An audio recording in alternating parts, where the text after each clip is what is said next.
Right. So welcome to our accountability call. It's Monday, August the 8th. For those of you who are watching the recording, thank you for taking the time to sit down and kind of broaden your mindset about health and fitness and nutrition and mindset. During this call, a lot of the times what I like to do is, and I was just explaining this to the ladies who are here live, is that the topics that I pick for the middle, especially the mindset ones, sometimes the nutrition ones, not so much. I just feel like there's some generalized nutrition information that needs to happen, at different cycles of the boot camp and stuff like that. So, every couple of months, we'll talk about the 5 different types of hunger. We'll talk about, more specific nutrient, we'll talk about protein and how do we get in protein without just eating a bunch of meat. We'll talk about all different kinds of things. But the mindset stuff generally comes from the conversations that I'm having behind the scenes. And I was telling them, if, Marty tells me, we're chit-chatting behind the scenes about one thing, and it kind of sounds a lot like Amy's conversation behind the scenes, it typically means it's a red flag for me to say, we need to talk about this more broadly. And our topic tonight is accountability outside of this pretty little bubble that we have. Because that when you come into this call, that when you come into the nightly accountability on Facebook or on the bod group, that when you come into my inbox or whatever, you are always going to get a heavy dose of grace, a whole lot of truth, and a little bit of like snarky realism, right? Because I try to like temper it in a little funny because I'm like, don't want to hurt your feelings. I don't know if that's like an Enneagram thing or what, but that is not the case outside of that bubble sometimes. Outside of that bubble exists a lot of things. I was just telling them a story about how when the United States made a law about smoking cigarettes, I kind of forgot that people smoked cigarettes. And then I don't remember where we were, but we went somewhere. Oh, I completely know where we were. We went to the in Topeka, the casino in Topeka, and everyone is smoking cigarettes. And I'm like, what the heck? People do this? And I'm not judging. I used to smoke. I'm not like, oh, you nasty person, but I forgot. And it's the same phenomenon happens. We go to these Beachbody conferences and everybody's, girl, you look amazing. Oh my God, you look so good. How you doing? I'm so proud of you. You've really grown as a human. And it's so fulfilling. It's just fill in the cup, fill in the cup. And then you get on the airplane and you're like, whoa. There's still a whole country of people that do not feel the same way. And so it always kind of gives you a little gut check and reminder of everyone is not always that way. I personally, and I know that this is not everybody's story, I was blessed with an incredible husband that has been supportive since day -10. He has been supportive of me since before we were together. He's always been my champion. He always is like, what, you can do it. I believe in you, blah, blah, blah, to a fault where I'm like, babe, you should probably tell me no. You should probably be like, girl, maybe you need to slow down a little bit. But he doesn't. He's such a good cheerleader for me.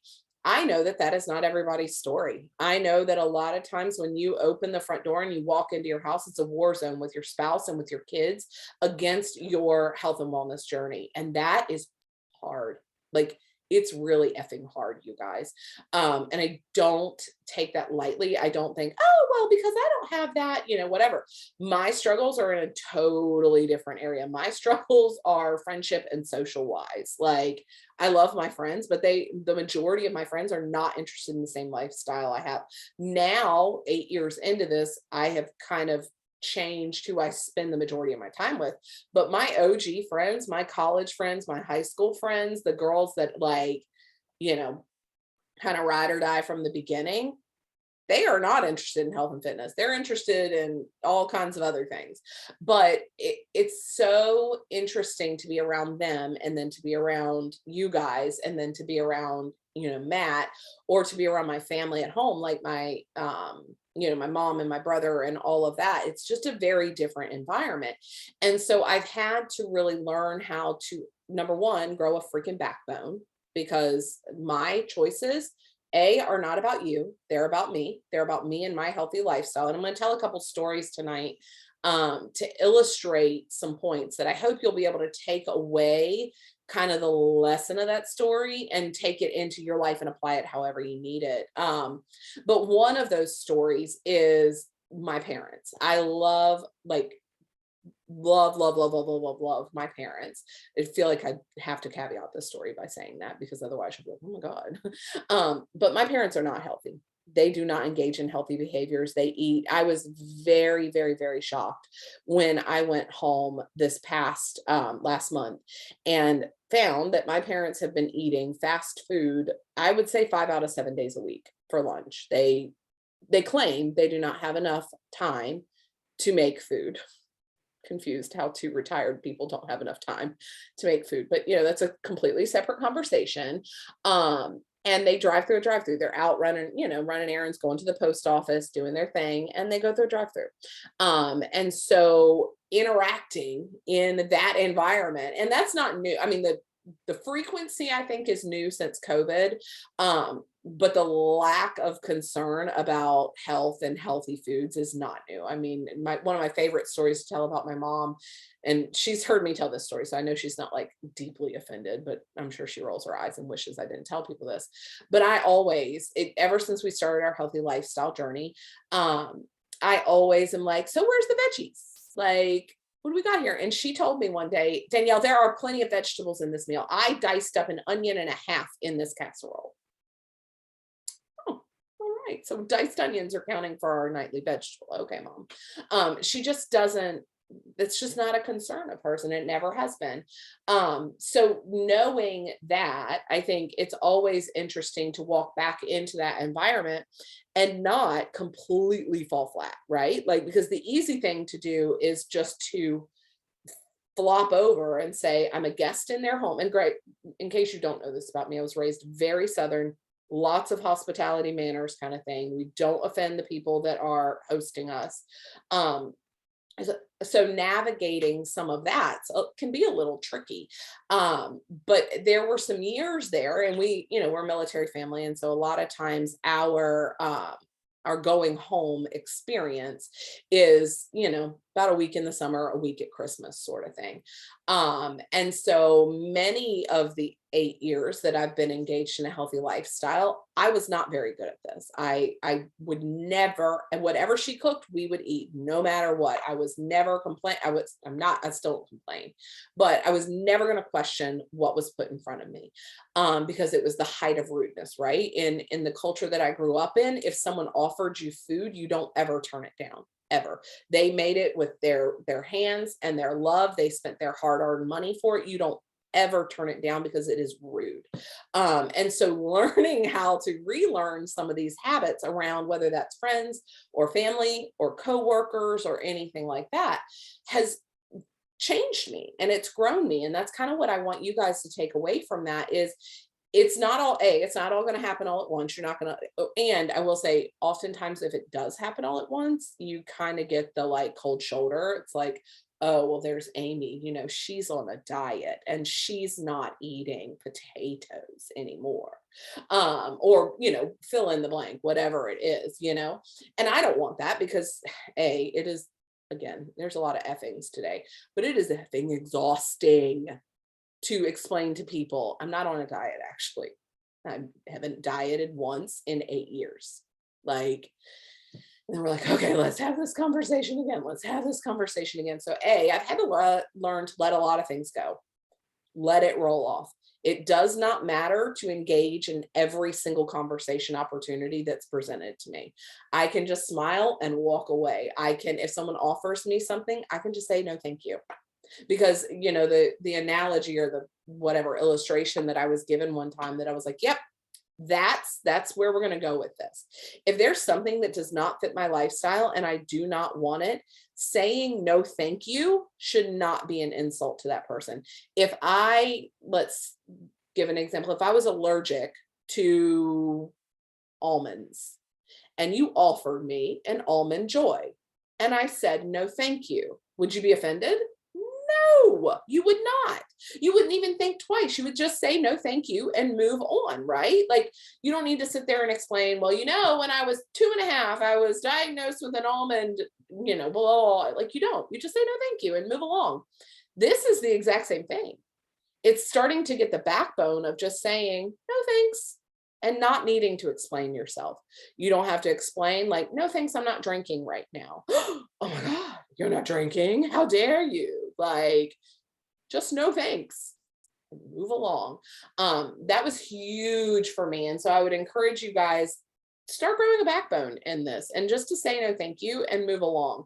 And to start evaluating some of the patterns that you found in yourself that lead you kind of to destructive behaviors. And again, I know we talked about this, we probably talk about it every week because I think it's super important, but like the spiral behaviors where like the one is fine, but that the one, dip of your finger in the Nutella ends up with you in the closet at 11 o'clock at night spooning it, right? Like, you just need to say no thank you to the Nutella to begin with, not that there's anything wrong with it. So kind of the same thing is to start getting really truthful with yourself around the, I keep referring to it as cultural because I can't come up with a better word for it than that. I'm sure that's not the right way to say it, but the cultural situations that you're in, the culture of your friendships, the culture of your family relationships, whether that's extended family or within the home, the culture of your workplace. When I worked at a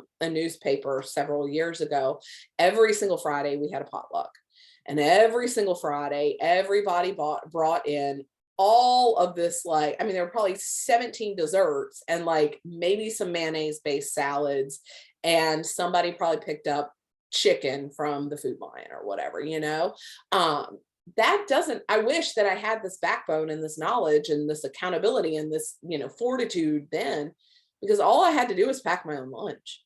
Nobody would have even cared, but I felt so culturally pressured, again, definitely the wrong word, but whatever, situationally pressured. Not a single person was pressuring me. Nobody questioned me ever, whether or not I took, a cookie or whatever. It was just my own internal pressure. And I think sometimes when we are surrounded by people, and we're going to talk about another scenario here in a minute too, but when we're surrounded by people that don't live the same kind of lifestyle as us, it's really easy to fold. And it's really easy to just kind of flop over and say, it's literally a week. It's literally another week at Christmas. It's fine. It's just at work. It's fine. I'll just do whatever my 3-year-old child wants me to do. Like, no, grow a backbone and say, like, no, thanks. Or no, we're not going to do that today. Or, the other day I noticed a pattern that we have been going to Costco more because I'm running the meal prep business out of my house. And so obviously Costco was a frequent flyer kind of thing over here. And every time we would go, Eden's like, can we get a hot dog? And I'm like, yes. Why are we doing that? We don't need a hot dog every time we go to Costco. Like that was a treat thing. And all of a sudden it's becoming a culturally appropriate thing for every time we go to Costco. And so again, it kind of pulls in that element of being really truthful with what situations we're putting ourselves in. So that's kind of one scenario, is just kind of growing the backbone and saying no thank you, kind of growing the backbone and just saying no, we're not doing that. The second part is like, how do I want to say this? I think of like jujitsu. I don't know why I have jujitsu in my head, but in jujitsu, there are aggressive approaches and conservative approaches. I feel like the first situation we talked about was like the conservative approach, right? That's when you go out, to the New Kids on the Block concert with your girlfriends, and everybody else is getting their third beer and you don't want a third beer and you just say, no, thank you. Nobody pressured you, right? The other side is the aggressive approach, right? That's the husband that's like, why do we have to do this every single time? You get up on your high horse. I mean, they're not abusive about it, but they're assertive about it. They're aggressive about their distaste for what you are doing with your body and what you are doing with your life.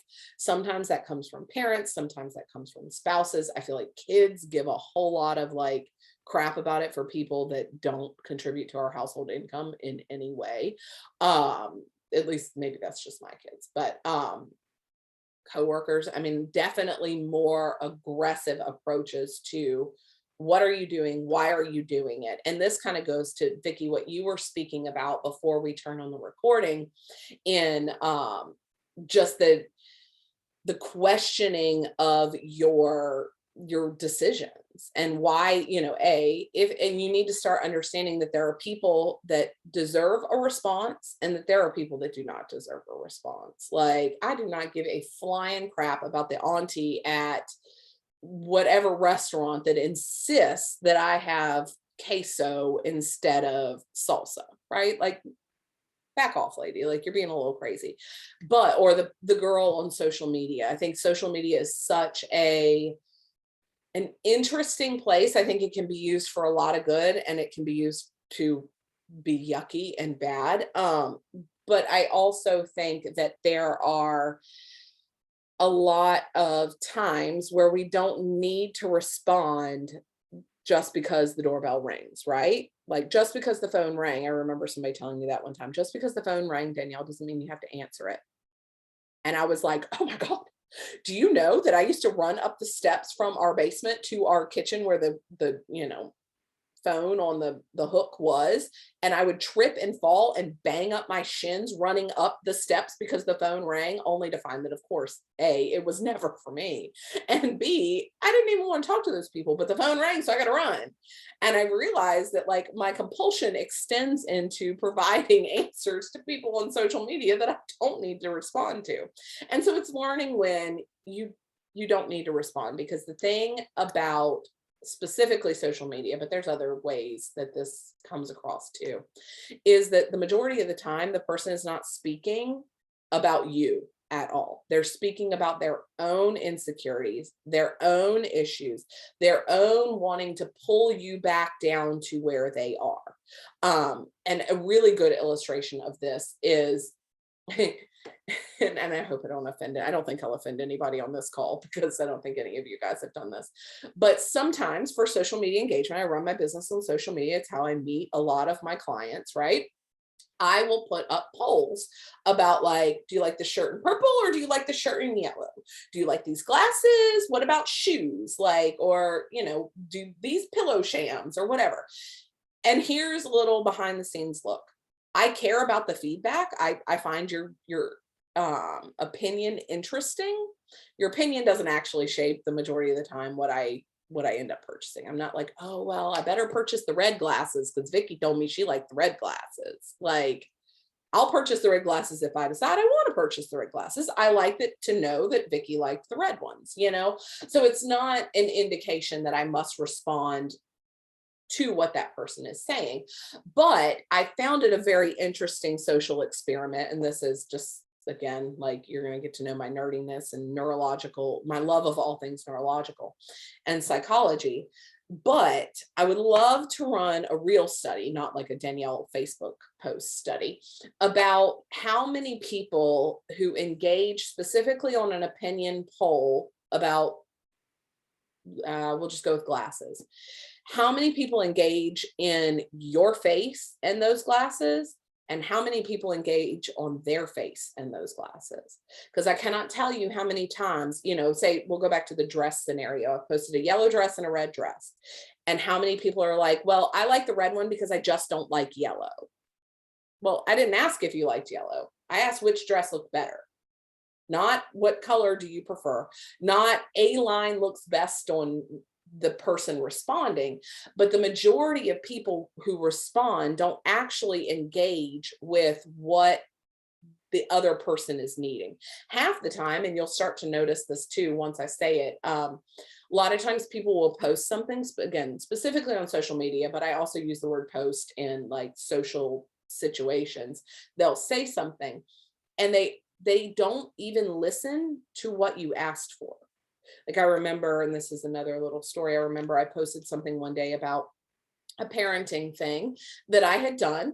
I didn't ask for any opinions. I didn't say, what would you do? I didn't say, how would you have handled this? I just said, this is what I did. How many, I'm talking like 80, 90 comments about how I did not do it right and they had a better way. I mean, there was engagement between the other people and the other people, and some people who were like, yes, sister, that's right. That's how you raise them kids right. And the same, the same number of people that were like, how dare you? I can't believe you. You're going to mess up your kids, blah, blah, blah, blah, blah, blah. I didn't ask for any opinions. But it's funny because people are engaged, and this is kind of the lesson and the takeaway when, especially outside of spouse. I almost think we need to separate the spouse one because there's usually more going on underneath the surface when it's your spouse. But the majority of the time with everybody else, they don't really give a crap about what you're doing. They are responding to what you're doing based out of, again, their own insecurities, their own issues, whether maybe they went to Old Navy and tried on a two-piece bathing suit for the first time in 3 years and hated what it looked like. And then you get on there and you post, oh, which bikini do you like? And they're like, I hate bikinis. Stop wearing that. Like, it's not about you, it's about them, And so learning how to kind of put your blinders on and not worry about that sort of stuff is really important. When it is your spouse, when it is people that you genuinely love and who deserve a response. I feel like that's a little bit of a separate situation, because a lot of times what they're scared of is your growth. I can't tell you how many women I've worked with whose husbands are really not supportive of them getting healthier, losing weight, working out, eating better, whatever that is, because their spouse is insecure. Their spouse is scared that they are going to A, outgrow them as human beings, and B, and this is, I mean, it sounds silly, but it's totally legit psychology issues here. They're afraid they're going to look better and therefore find them unattractive or want to go find somebody else more attractive.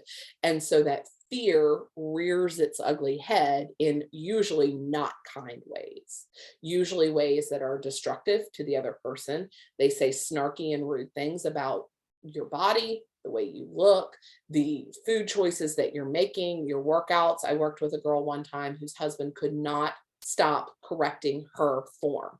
Sean T would say, do this. The girl would do it. The husband from the other rooms watching, that's not how you do that. Blah, he doesn't know, blah, blah, blah. And I'm like, does he have a degree in physical science? Because I don't think so.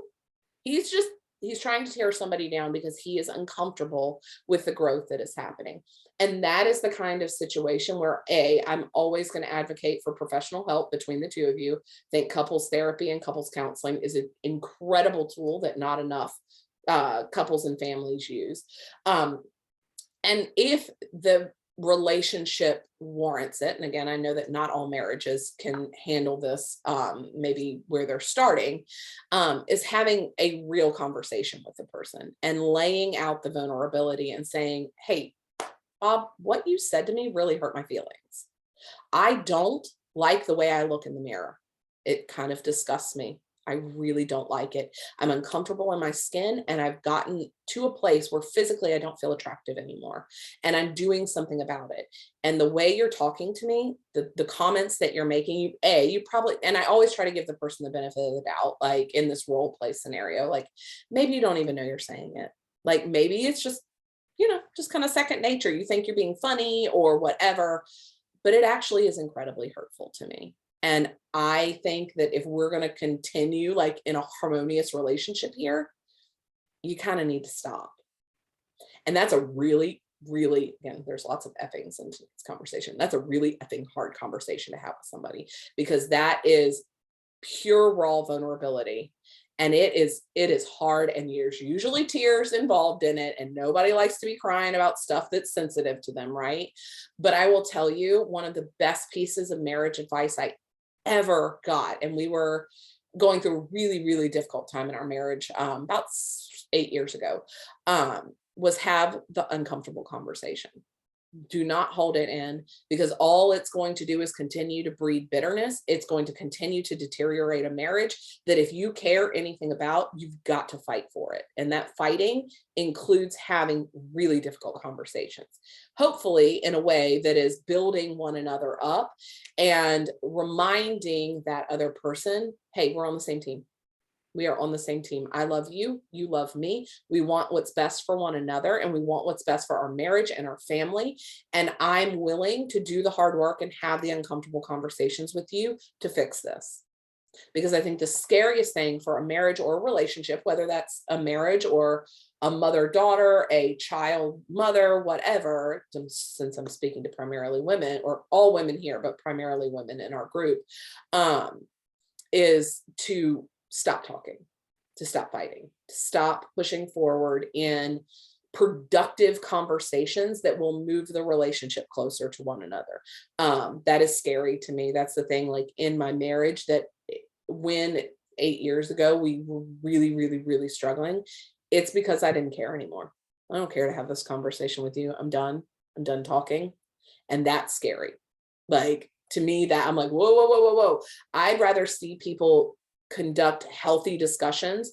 And even if that means arguments and getting really mad at one another for a short period of time, in a non-abusive way, I think that that's so much, that builds such a strong foundation of you being able to work from that. Because what ends up happening, if you have a spouse who can articulate what's going on in their head and in their heart, again, the majority of times, and maybe you've married a complete jerk face. I don't know. I don't know your marriage, but my guess is you probably didn't. You probably married a really wonderful person who you very, very much love.